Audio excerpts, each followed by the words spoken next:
The first time someone told me my voice was too much, I was 7 years old, sitting at the kitchen table with a drawing I had made of our family. I had given everyone in the picture a speech bubble filled with their own words. My mother's bubble said, "Dinner is ready." My brother's said, "Can we play outside?" And mine, the one coming from the little girl with the crooked pigtails, said, "I have something important to tell you." I remember holding that drawing up with both hands, so proud, so certain that my mother would smile. Instead, she looked at it for a long moment, set it face down on the counter, and said, "Ellie, not everything you think needs to be said out loud." And just like that, the little girl with the crooked pigtails learned her first lesson about the space she was allowed to take up in the world. Not much. I pressed my lips together and nodded, and I carried that nod with me for the next 23 years, like a stone I had swallowed that kept getting heavier. I want you to understand something before we go any further. I am not telling you this story because I want your sympathy. I am telling you this story because I know you have your own version of it. Maybe your speech bubble was crossed out by a parent too, or maybe it was a teacher who said you asked too many questions, or a partner who sighed loudly every time you started a sentence, or a boss who talked over you in every meeting, or a friend who made you feel like your feelings were always somehow excessive, always somehow inconvenient. You learned the same thing I learned, that your voice was a problem that needed managing. And the terrifying part was how quickly you got good at managing it. I got very good at it. I became the kind of woman who laughed softly instead of loudly, who said "I'm fine" when asked how she was, who rephrased her opinions as questions just to make them easier to swallow, who started every sentence with "I might be wrong, but," or "maybe this is just me, but," or "sorry to interrupt," as if existing in a conversation required a constant stream of apologies. I became the kind of woman other people described as so easy to be around, and I smiled when they said it because I had been trained to hear that as a compliment. It took me an embarrassingly long time to understand it wasn't one. It was a warning. It meant I had disappeared so completely into accommodation that the people around me were no longer interacting with a person. They were interacting with a mirror, one that reflected back exactly what they wanted to see. The morning everything cracked open was not dramatic. It was not a screaming match or a breakdown in a therapist's office or some cinematic moment of clarity standing in the rain. It was a Tuesday in October, and I was in the middle of a phone call with my mother. She was talking about my cousin's wedding and asking whether I was bringing anyone, and I said no. And she sighed, that specific sigh, the one I had been hearing my entire life, the one that carried inside it every disappointment she had ever felt about the choices I had made. And I did what I always did. I pivoted. I softened. I said something reassuring, something that made the conversation easier for her, something that cost me a piece of myself I didn't even notice I was spending. And then I hung up the phone and sat in my car in the parking lot of the grocery store. And I looked at my hands on the steering wheel, and I thought something I had never let myself think before. I am so tired of making myself smaller for people who never once offered to make themselves smaller for me. And the thought didn't feel angry, it felt like grief. Like standing at the edge of something I had lost so long ago, I couldn't quite remember what it looked like before it was gone. I sat in that parking lot for 40 minutes. I didn't cry, I didn't call anyone. I just sat with the weight of what I had finally admitted to myself, that I had been trained to be quiet, and I had been an excellent student, and it had cost me everything that mattered. My relationships were built on a version of me that wasn't real. My career had been shaped by what I was willing to accept rather than what I actually wanted. My own inner voice had grown so faint that I sometimes couldn't hear it over the noise of everyone else's expectations. I had spent 23 years since that kitchen table making myself easy to be around, and the life I had built reflected it perfectly: comfortable, convenient, predictable, and completely hollow. When I finally started the car and drove home, I made one decision. Not a big one, not a life-altering announcement, just one quiet internal decision that I was going to start noticing the moments when I silenced myself, and I was going to start asking why. That was it. That was the whole revolution, just noticing. What I want you to know is that the silencing doesn't always look like cruelty. Sometimes it looks like love.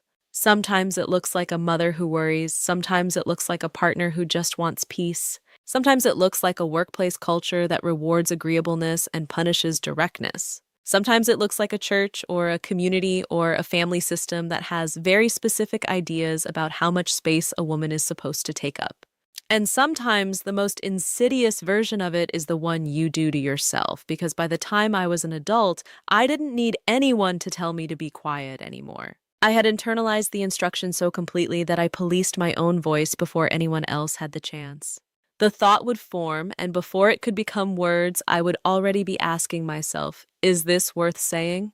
Will this make things awkward? Is this too much? Am I being too sensitive?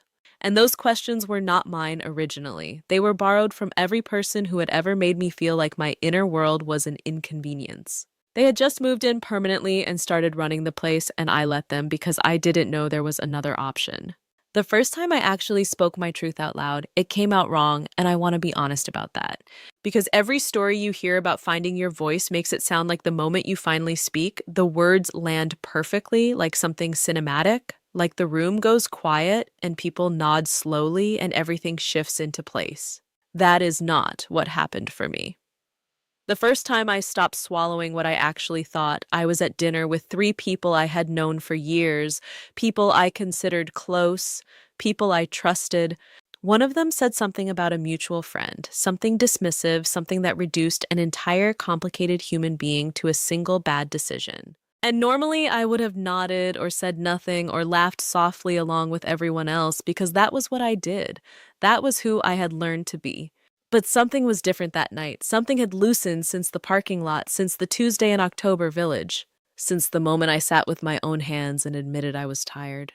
And so instead of nodding, I said, actually, I don't think that's fair. The table went quiet, and not in the cinematic way, in the uncomfortable way, in the way that told me I had violated something unspoken, some agreement we had all made without ever discussing it. The agreement that said we keep things easy, we keep things light, we do not introduce friction. My friend looked at me with an expression I can only describe as confused inconvenience, like I had rearranged the furniture without asking, and she said, "Wow, okay." The conversation moved on, and I sat there feeling every single thing at once, relieved and ashamed and proud and terrified and deeply, deeply uncertain about whether I had done something brave or something destructive. And that uncertainty, that specific cocktail of emotions, is what nobody tells you about when they talk about speaking your truth. They tell you about the freedom. They tell you about the liberation. They tell you about how good it feels to finally stop pretending. And all of that is true eventually.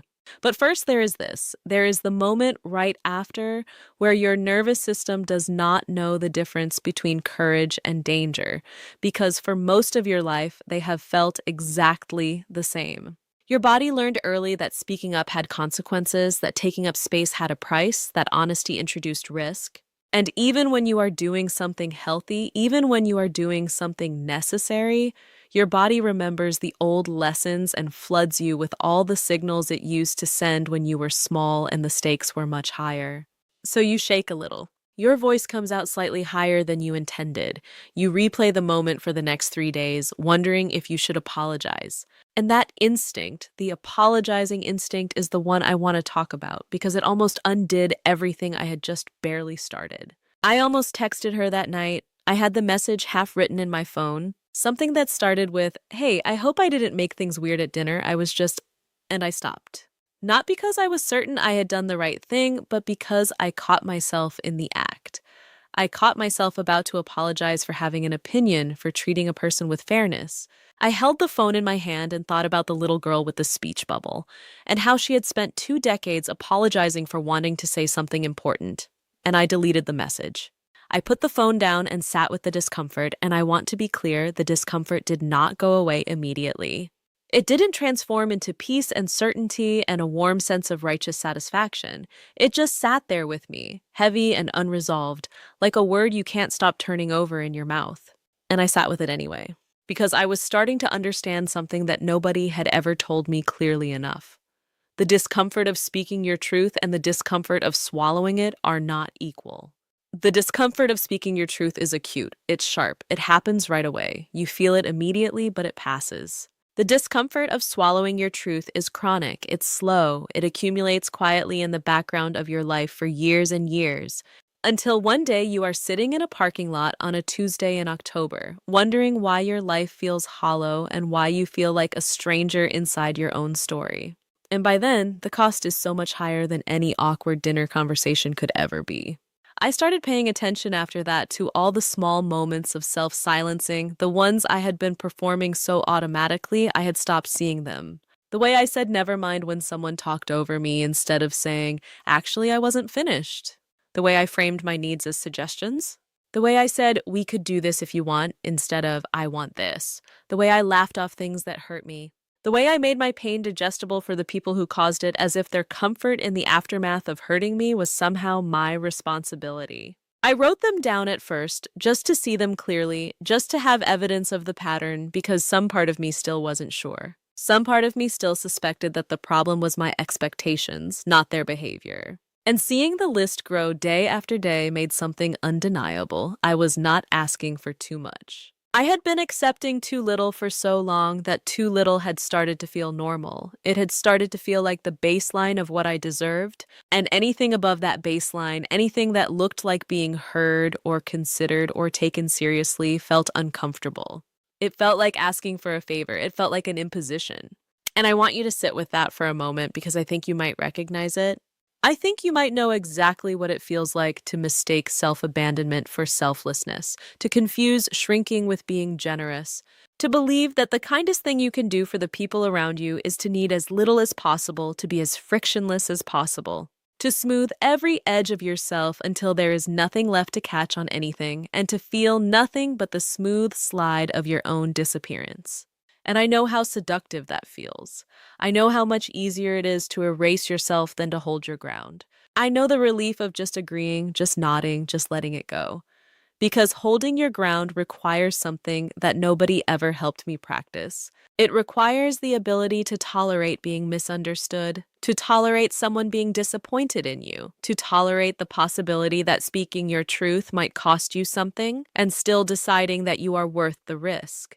The relationship that finally broke the pattern was not the most dramatic one I had ever been in. It was actually the quietest, and that is what made it so dangerous. I had been with Daniel for 2 years, and from the outside, it looked fine. It looked more than fine.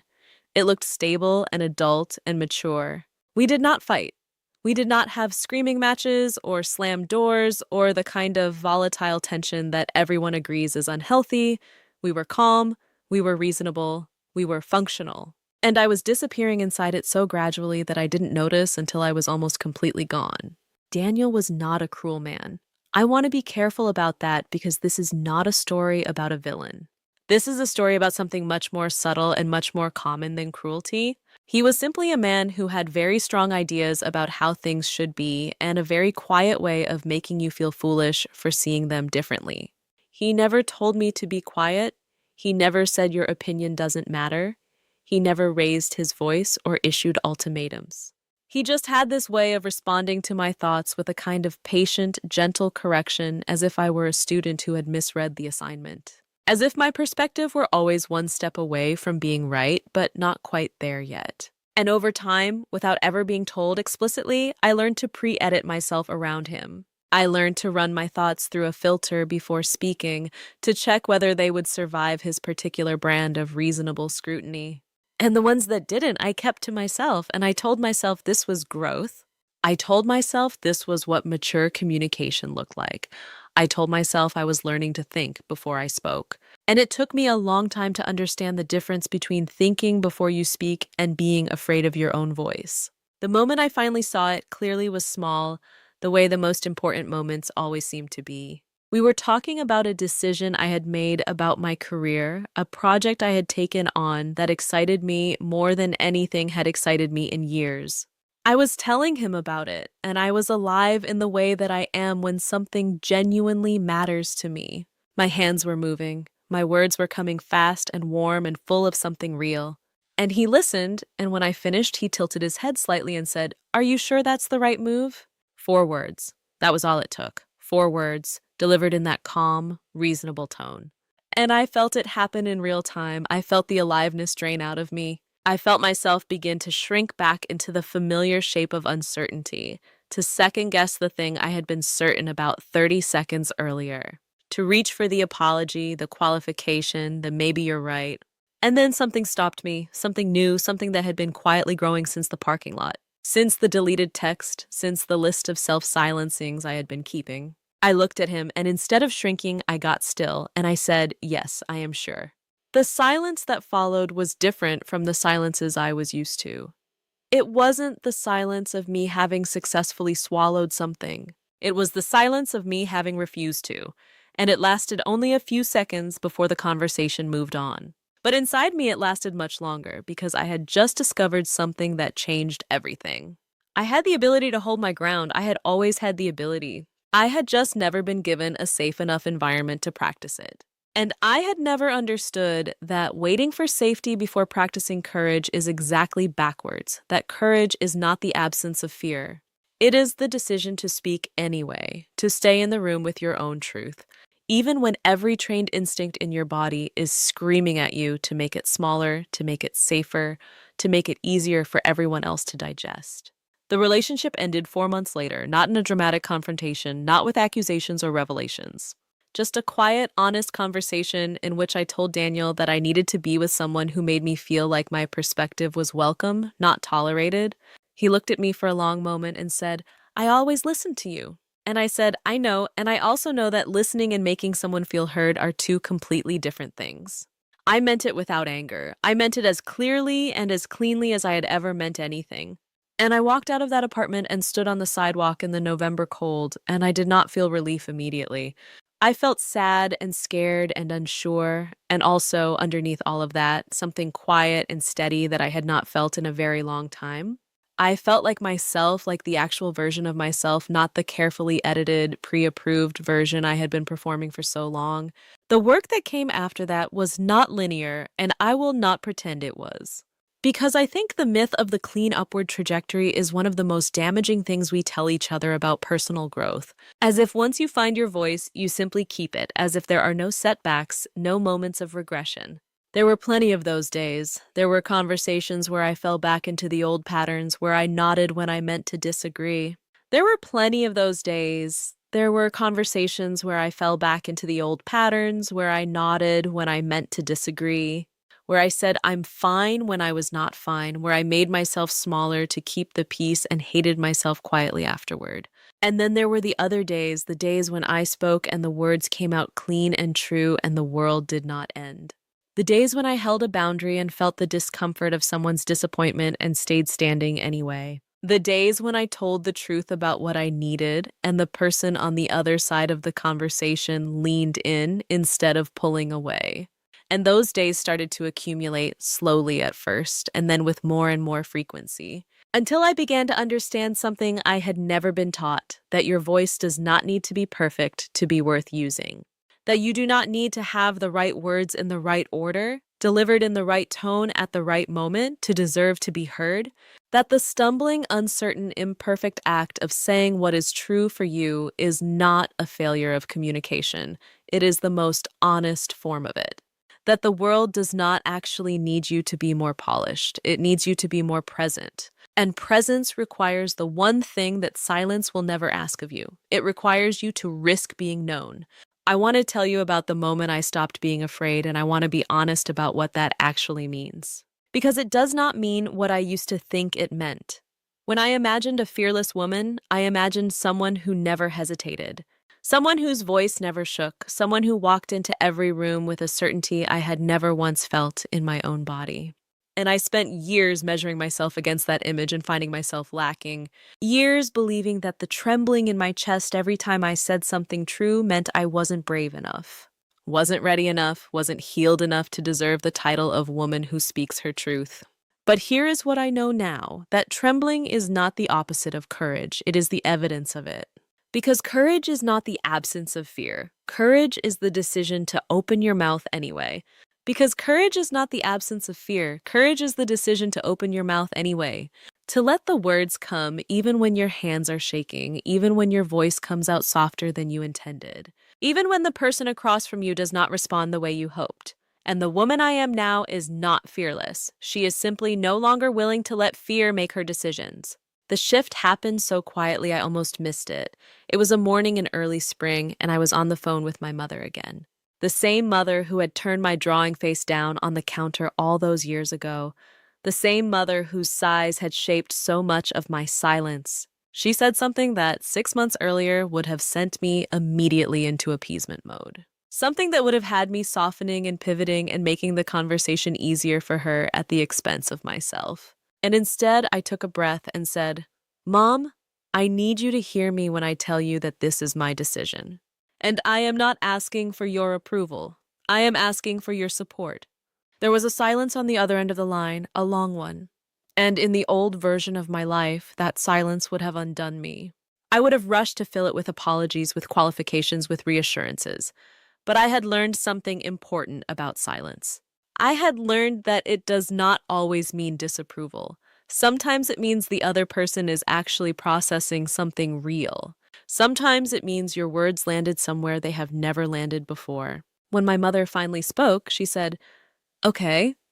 And her voice was different, quieter, not cold, but careful, like someone stepping onto ice and testing its weight. And she said, "I don't always understand you, Ellie, but I don't want to lose you either." I stood in my kitchen with the phone pressed to my ear and felt something I had been waiting my whole life to feel. I felt met, not perfectly, not completely, but genuinely met by the woman whose opinion had mattered more to me than almost anyone else's. And I understood in that moment that my silence had never protected our relationship. It had only protected a version of it. A shallow, comfortable version that required me to disappear in order to maintain. The real thing, the deeper thing, could only exist in the space where I was actually present, actually honest, actually there. And that is the truth about speaking your truth that I wish someone had told me earlier. It does not always blow things up. Sometimes it builds them into something real, something that can actually hold the weight of two genuine human beings, instead of one person and their carefully managed echo. I am not the same woman who sat in that parking lot on a Tuesday in October. I am not the woman who deleted the apology text, not because she knew she was right, but because she caught herself in the act of self-erasure just in time. I am something new, something that does not have a clean name, something that is still being built one honest sentence at a time. And the building is not finished, and I do not think it ever will be, because this is not a destination, this is a practice. And some days I practice it well, and some days I fall short, and on both kinds of days I am learning that my worth is not determined by how perfectly I perform my own liberation. My worth was never up for debate. It was only ever up for discovery. And what I have discovered is this: the voice I spent 23 years apologizing for, the one that was too much, too loud, too direct, too feeling, too inconvenient, the one that filled speech bubbles at kitchen tables and got turned face down on the counter. That voice was never the problem. It was always the most alive thing about me. And every person who taught me to dim it was not protecting the world from my excess. They were protecting themselves from the discomfort of being truly seen by someone who refused to pretend. And I forgive them for it. I forgive my mother for the drawing and the sighs and the years of quiet pressure. I forgive Daniel for the patient corrections and the tilted head and the 4 words that almost swallowed my excitement whole. I forgive the teachers and the friends and the workplaces and the systems that rewarded my silence and overlooked my substance. I forgive them not because what they did was without consequence, but because carrying the weight of their limitations was always going to cost me more than releasing it. And I choose now to travel light. I choose now to say what I mean and mean what I say, and to sit with the discomfort of being known rather than the slow erosion of being invisible. I choose the shaking voice over the smooth silence. I choose the awkward, honest moment over the comfortable performance. I choose myself over and over again, not because it is easy, but because the alternative is a life that fits like a costume. Something I put on every morning that looks convincing from a distance, but never once feels like home. So if you are reading this, if you are listening, if some part of what I have said has found the place in you that recognizes it, the place that has been quiet for too long, I want you to know that I see you. And I know how terrifying it feels to imagine putting it down. But I also know this: your voice is not too much.